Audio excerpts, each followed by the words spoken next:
Dr. David Baker Hargrove. And I'm Robert Baker Hargrove. And we're at the top of your inbox. This is the place where we bring together all of our lessons learned from our years of owning and operating businesses. And our goal is to make sure that you be able to have just a small little business bites that you can take away to help your business grow and develop your leaders. So, David, what's at the top of your inbox today?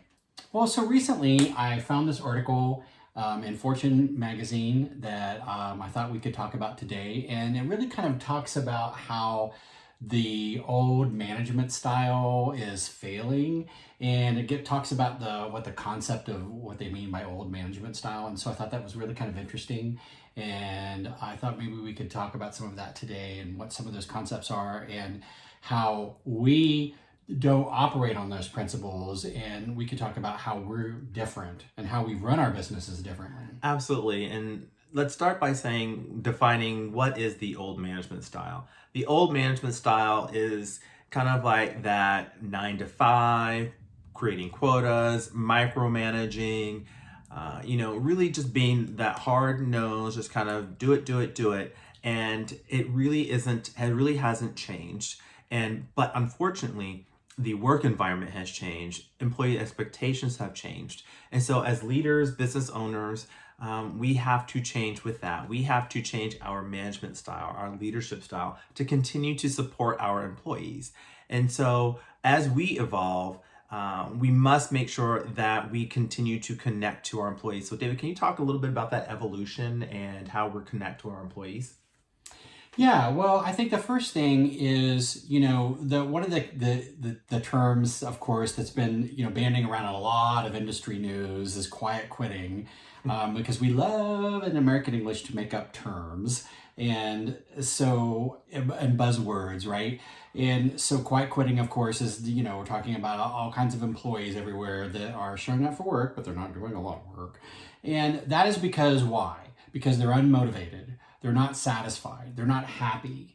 They're not connected to the organization or the work that they're doing. And why is that?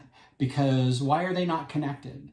Because they don't feel like invested in where they're at. They don't feel invested in the organization because they don't feel like the organizations and the leaders are invested in them. Yeah, and it's one thing to say, oh, we are investing in you, but it's another thing when you're having conversations. So I'll give you a great example. You walk in the morning and you say, hello, how are you doing? The employee starts to answer and you go, oh, that's so wonderful. Good to see you. And you turn and you say, oh, how are you doing? It's good to see you. That's got to change. You have to, as Mama Odie likes to say in the movie, dig a little deeper and ask more questions. So if you know they have a child or they have a spouse or they have a pet, hey, I heard your pet had surgery. Are they okay? How are they feeling? Do you think you're going to need to leave a little early today to check in on them?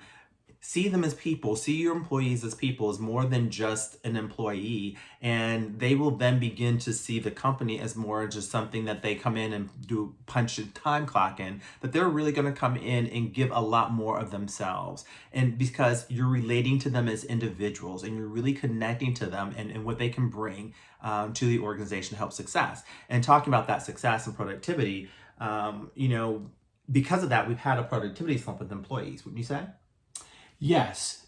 And that was kind of what I was alluding to earlier. People don't feel invested in the organizations because they don't feel like the organizations or the leaders are invested in them. But I want to go a step further into what you were just talking about, okay. Because the next step with that isn't just, and I'm sorry, I was trying to stifle a laugh while you were talking because I had this vision of someone walking like through cubicle hell and kind of waving around like, hi, how are you doing? Great. That's great to hear. Hi, how are you doing? Great to hear.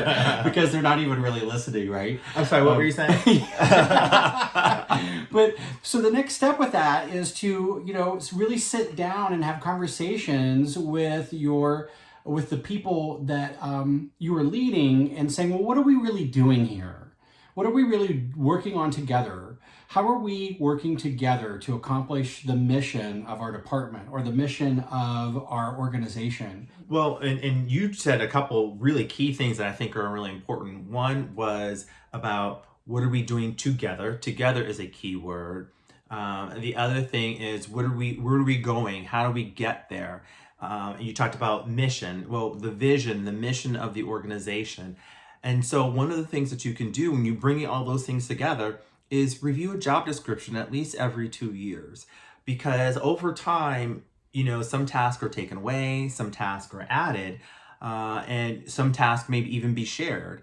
And so as your company has grown, you might need to, adapt and change some of those job responsibilities and duties. And so by going over those with your employees together, see that word again, together, then you're able to really make sure that you're on the same page and you're fully transparent.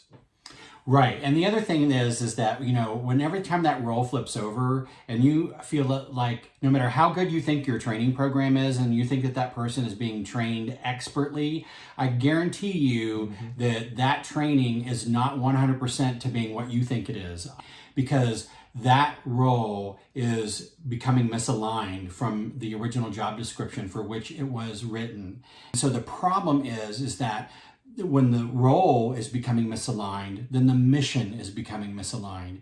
And so it is so imperative that this review be conducted so that that everybody knows that we're on the same page. Yeah, and by doing that review of the job description, you're building trust. You're formulating a trust and a bond that takes the whole relationship for employee and employee to a whole nother level, which is extremely important for the success and the productivity of not only the individual's employees, but also of the organization overall.